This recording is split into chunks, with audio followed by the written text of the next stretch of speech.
예, 안녕하세요. H채널의 한창훈입니다. 반갑습니다. 2018년도 10월 20일 비트코인 및 암호화폐 시황 방송을 시작하겠습니다.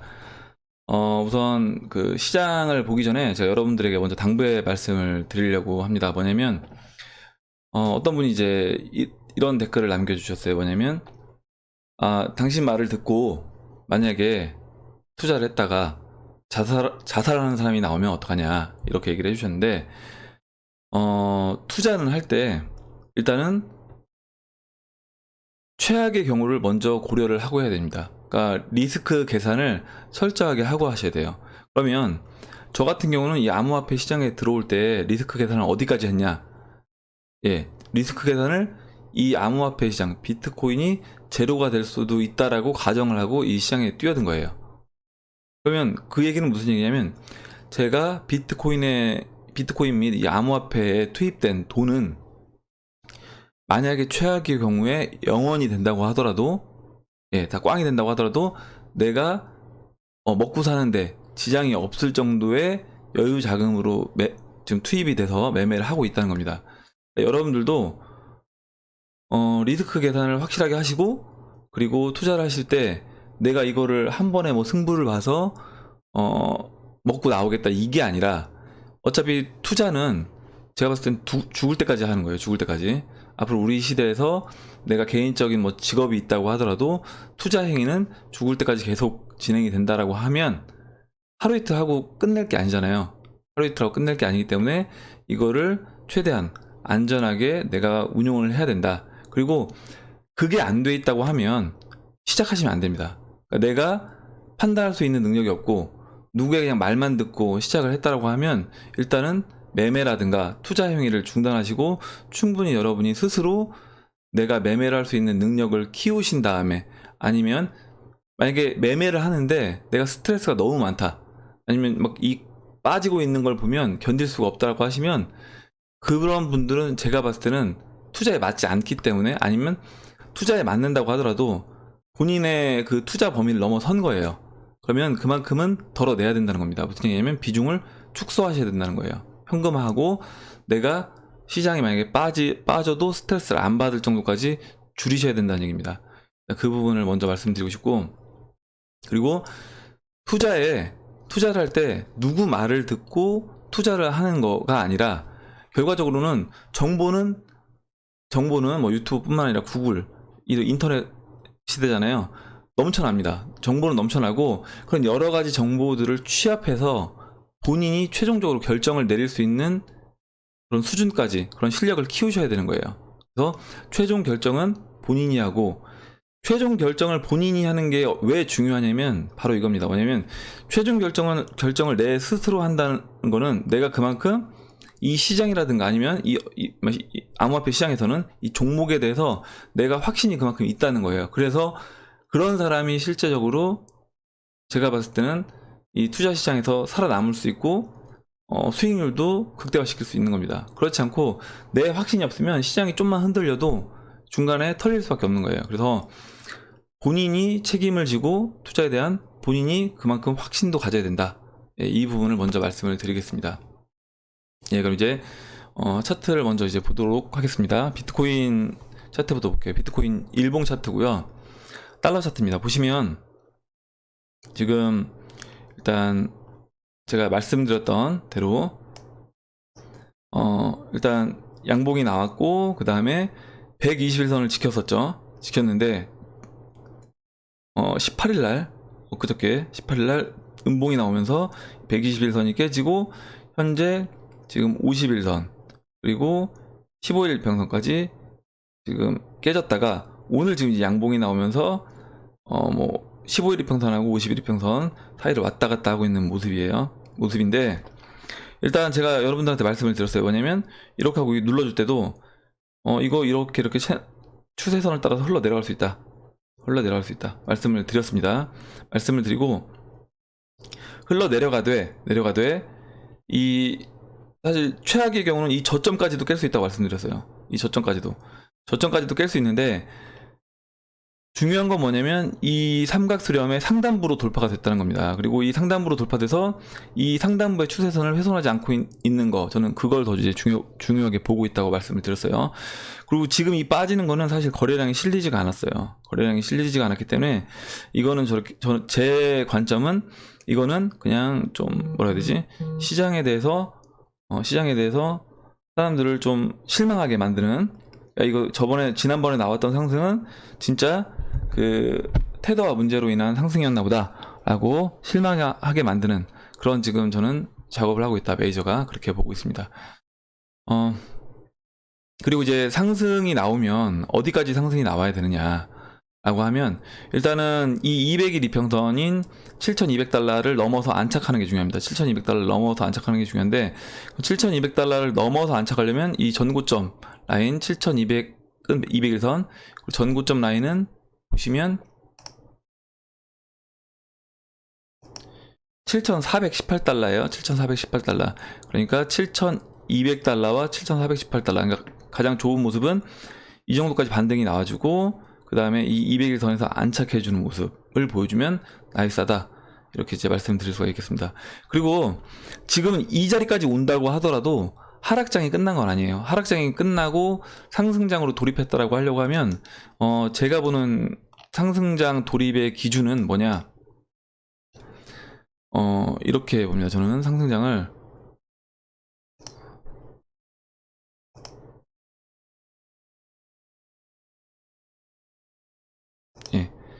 보시면 지금 그린 추세선 보이죠? 이 추세선, 이때 지지받고 반등이 나오고 맞고 떨어지고, 지지받는 것처럼 보이다가 떨어졌죠. 그리고 이때는 이제 맞고 떨어졌습니다. 200일선과 이 추세선 같이 만나면서 떨어졌죠. 이 라인, 이 추세선을 넘어가서 안착해주면 그때는 시장이 큰 그림을 봤을 때 이 상승 추세 안에서 가고 있다라고 보면, 지금 이제 약간 언더슈팅 나온 모습이라고 볼 수 있고, 상승해서 이제 다시 상승 궤도로 진입을 해야 된다. 그래서 상승장으로 진입했다라고 한다고 하면, 현재 위치에서 가격을 얘기한다고 하면 이 자리입니다. 9,960달러니까 그냥 쉽게 달러 기준 10,000달러를 넘어가주면 상승장으로 돌입했다. 그리고 10,000달러는 보시면 이 5월달 고점 자리와도 일치를 합니다. 5월달 고점 자리와도 일치한다. 그래서 10,000달러를 넘어가서 안착을 해주면 이제 상승장으로 넘어갔다라고 볼 수 있겠습니다. 예, 비트코인은 이제 여기까지 설명을 할게요.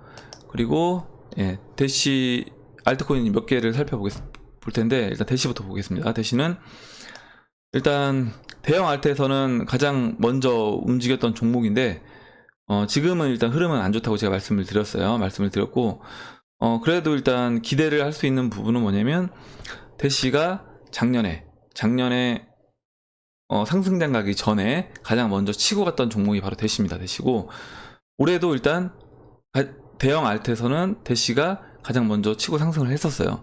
그 이후에 만약에 진짜 상승장으로 빨리 가려고 했으면 이 50일 이평선과 이 15일 이평선이 만나기 전에 이 15일 이평선을 돌려 세웠어야 되는데, 이게 무너지면서 데드크로스가 나오고 이 하락 채널 안에 지금 갇혀 있는 상태입니다. 어떤 대형 알트가 상승장을 견인하는 대장 알트가 될지는 이제 모르겠지만, 일단 제가 주목하고 있는 알트코인은 지금 현재는 리플하고 대시, 그리고 비트코인 캐시, 이렇게 그리고 한 가지 더 한다면 이제 트론 정도까지 그리고 보고 있습니다. 트론도 왜냐면 이제 10위 안에 들어갈 수 있는 종목이기 때문에 상승을 한다고 하면 그렇게 이제 보고 있어요. 일단 대시는 그래서 항상 모니터링을 하고 있다, 이렇게 보시면 되겠고, 지금 현재 이 주요 지지 라인이었던 0.026, 027 라인이 무너지면서 지금 만약에 빠진다고 하면, 이 하락 채널에서 빠진다고 하면 그 다음 지지 라인은 0.022 라인입니다. 0.022. 이 라인까지 빠질지 아니면 그 전에 이제 반등이 나와서 돌려 세워서 올라갈지, 이거는 이제 지켜봐야 되겠습니다. 그 다음에 이제 비트코인 캐시를 볼게요. 비트코인 캐시인데요. 보시면 일단 일봉부터 먼저 설명을 드릴게요. 일봉부터 보시면 이렇게 삼각 수렴 하고 있던 이 추세선은 이겁니다. 이건 이렇게 봐야 돼요. 이렇게 삼각수렴 하던 라인에서 삼각수렴을 상방으로 돌파하고 눌러주고, 그 다음에 장대 양봉이 나오고 거래량이 실렸습니다. 실리고 다시 이제 눌렀죠. 눌러주면서 삼각수렴하고 지금 똑같은 패턴으로 다시 그 삼각수렴 추세선에 아래까지 눌러줬습니다. 눌러주고 지금 여기서 이렇게 지지부진한 모습을 보이고 있어요. 현재 보시면 4시간 봉을 한번 보시면, 예, 현재 이렇게 삼각수렴에서 상방으로 돌파 후에 강하게 눌러주고 이렇게 된 모습인데, 제가 지난번 이 흐름보다는 안 좋다고 했어요. 왜냐면 저점이 이제 낮아졌기 때문에 이때는 저점을 높이면서 이제 약간 박스 형태로 보였던 거고, 지금은 저점을 낮추고 있어서 지난번보다는 좋지 않지만 그래도 어떤 과정이라고 본다고 하면, 지금 이 52평선과 15이평선이 어느 정도 좁혀질 때까지 기다리기 위해서 이제 뺐다라고 하면 충분히 좁혀진 상태이기 때문에 이제는 반등이 나올 수 있는 타이밍이 됐다. 예, 이때도 이제 좁혀진 다음에 반등이 나왔죠. 그래서 비트코인 캐시도 항상 관심 있게 보고 있고, 저 같은 경우는 이제 비트코인 캐시를 이미 이때 일봉에서 이때 눌러줄 때 교체를 다 했었습니다. 마지막으로 리플 하나 일단 볼게요. 리플 같은 경우는 지금 보시면 상승 추세 깨지고 하락 채널 이어가다가 예, 하락 채널을 이어가다가 지금 이제 상승 채널로 다시 만들어졌는데, 일봉에서 보시면 정확하게 51이평선에서 반등이 나오고, 현재 이제 여기 15일이평선에서 잠깐 흔드는 작업 거쳐준 후에 지금은 안착된 모습입니다. 15일평선에 안착된 모습이에요. 그래서 이 15일평선을 돌려세우는, 52평선과 닿기 전에 돌려세우는 모습을 보여주면 좋겠다. 근데 이제 오늘 양봉이 나오면서 리플도 이제 관심을 갖고 봐야 된다 말씀을 드리겠습니다. 저는 이제 리플은 그 밑에 라인에서 이제 기다리고 있는데, 사실 그 라인까지는 안 올 것 같아요. 제가 이제 말씀드렸던 자리가 어디였냐면, 예, 리플에서, 예, 이 라인이었죠. 이 0.00057 라인과, 예, 0.0061에서 57 사이에서 이제 분할로 매수를 하겠다고 했는데, 0.0062 라인까지는 왔는데 그 이제 57 라인까지는 오지 않았습니다. 예, 오지 않았어요. 그리고 마지막으로 이제 코모도 하나 보여드릴게요. 코모도라는 종목인데, 보시면 이렇게 코모도 삼각 수렴 후에 지금 상방으로 돌파가 되고 지금 이렇게 횡보를 하고 있었는데, 횡보를 하면서 51이평선과 15일이평선이 계속 골든 크로스 났다가 데드 크로스 나고 반복해서 이제 움직여주고 있습니다. 지금 세 번째인데, 세 번째 되면서 지금 또 다시 눌러주고 있어서 지금 코모도도 관심 있게 이제 보고 있고, 저 같은 경우는 코모도를 일정 부분 갖고 있습니다. 뭐 많진 않고, 예, 조금 갖고 있어서 일단 그냥 보유 물량만 홀딩을 하고 있는 상태입니다. 예. 코모도는 근데 이제 작년에 봤을 때 좀 늦게 갔어요. 늦게 가서 저 같은 경우는, 코모도 같은 경우는 이런 횡보하는 작업 시간이 좀 더 길어질 수도 있기 때문에 일단 뭐 관심은 갖고 있지만 지금 추가적으로 매수를 하진 않는다, 이렇게 말씀을 드리겠습니다. 마지막으로 이제 기사 몇 가지 이제 보여드릴게요. 뭐냐면 이 코인니스 기사고요. 마이클 에링턴 5천만 달러 이체 30센트와 2초면 충분. 암호화폐 전문 미디어 크립토 글로벌에 따르면 리플 LP이자 온라인 출판사 테크크런치 창업자인 마이클 에링턴이 최근 트위터 계정을 통해 리플은 5천만 달러의 규모의 XRP를 30센트의 비용으로 단 2초 만에 이체할 수 있다. 법정 통화나 BTC로는 불가능한 일이라고 전했다. 이와 관련해 그는 BTC와 같이 일부 암호화폐에 대한 맹목적인 지지는 잘못됐다고 지적했다. 이렇게 얘기를 했습니다. 이렇게 얘기를 했는데, 이 부분에서 이제 제가 보는 관점을 말씀드리는 거예요. 저는 이제 뭐냐면, 뭐 이런 분들 많이 얘기 들어보셨을 거예요. 비트코인은 금, 그리고 리플은 달러.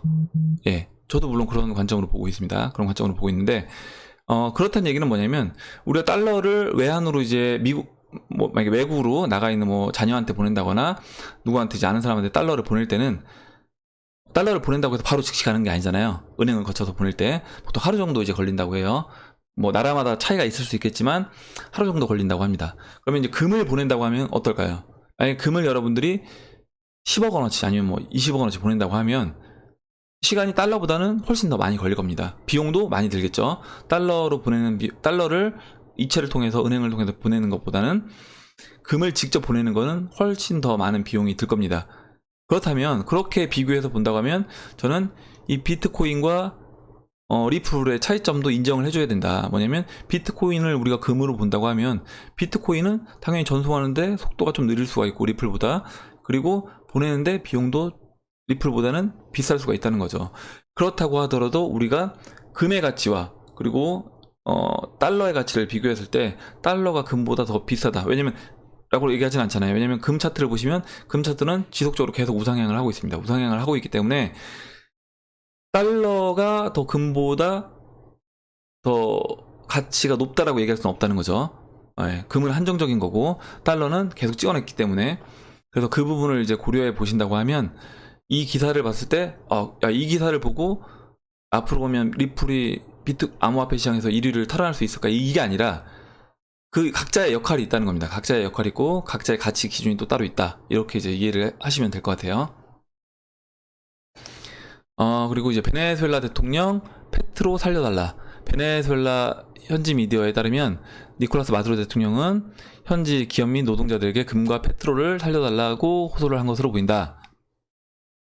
앞으로 몇 주 안에 임금 보너스로 현지 법정화폐 대신 페트로를 받게 될 것이라고 했다. 저는 이제 이거를 보면서 과연 이게 통할까라고 싶은 거예요. 뭐냐면 지금 볼리바르 화폐 개혁을 했습니다. 뒤에 공 3개를 이제 지웠죠. 화폐 개혁을 했지만 화폐 개혁을 한 것만큼 또다시 인플레이션이 일어나는 거예요. 그 얘기는 무슨 얘기냐면 정부에서 어떤 뭐 화폐 개혁을 하든 뭘 하든 인정하지 않는다는 거죠. 화폐를 새로 만들어도 아마 인정하지 않을 겁니다. 그 얘기 뭐냐면 이 페트로도 마찬가지라는 거예요. 정부에서 만든 거는 오히려 인정을 못 받는 거예요. 제가 봤을 때는 페트로도 과연 살아남을 수 있을까 했을 때 저는 살아남기 힘들다라고 보고 있습니다. 이게 뭐냐면 그 구성원들, 사회의 구성원들이 인정을 해줘야지 그게 암호화폐든 실제 어떤 법정화폐든 인정을 받는 거지, 이거를 누가 대통령이 정부에서 인정해달라고 해서 인정이 되는 게 아니라는 거죠. 그럼 우리나라는 뭐냐? 우리나라 국민들이 원화 가치에 대해서 현재 인정을 해주고 있기 때문에 원화 가치가 인정을 받고 사회에서 통용이 되는 겁니다. 무리 없이. 만약에 우리나라도 베네수엘라처럼 하이퍼 인플레이션으로 간다고 하면 사람들이 원화를 다 던지겠죠. 던져서 어떻게든 금이라든가 아니면 뭐 암호화폐라든가 주식이든 부동산이든 실물 자산으로 바꾸기 위해서 노력을 할 겁니다. 그래서 중요한 건 뭐냐면 가치라는 것은 그 가치를 평가할 수 있는 그 구성원, 생태계 안에 있는 사람들이 그 가치를 평가하고 인정하고 했을 때 이루어지는 거지, 누군가 그 가치를 정한다고 해서 인정되는 것은 아니다. 만약에 그 가치를 정하는 사람이 확실한 보증을 해준다고 하면 인정이 되겠죠. 근데 이 사람을 믿지 못하는 사람이 내가 이걸 믿어달라고 해서 믿을 수 있어요? 만약에 사기꾼이 야 이거는 진짜 그림입니다 라고 하면 이 사람 자체가 사기꾼인데 이 그림을 믿을 수 있겠냐는 거죠. 믿을 수 없다는 거죠. 그림이 진짜 그림이라고 해도 우리는 믿기 힘들다는 거예요. 그래서 어떤 누군가가 가치를 평가할 때는 먼저 그 가치를 평가하는 주체가 실제 믿을 수 있는 기관인지 나라인지 이거를 먼저 살펴봐야 된다. 마지막으로 기사 하나만 더 보여드리겠습니다. 더민주 윤후덕 가상통화거래소 연구직 정규직 중심 양질의 일자리 창출에 기여할 수 있다 라고 했습니다. 국회 기획재정위원회 소속 윤후덕 의원은 18일 정부 세종청사에서 열린 기재부 국정감사에 참석했다. 그러면서 이제 이렇게 얘기했습니다. 블록체인 협회가 15개의 가상통화 거래소를 조사한 결과에 따르면 거래소는 연구개발 중심 정규직 위주의 좋은 일자리를 만들고 있다고 밝혔다.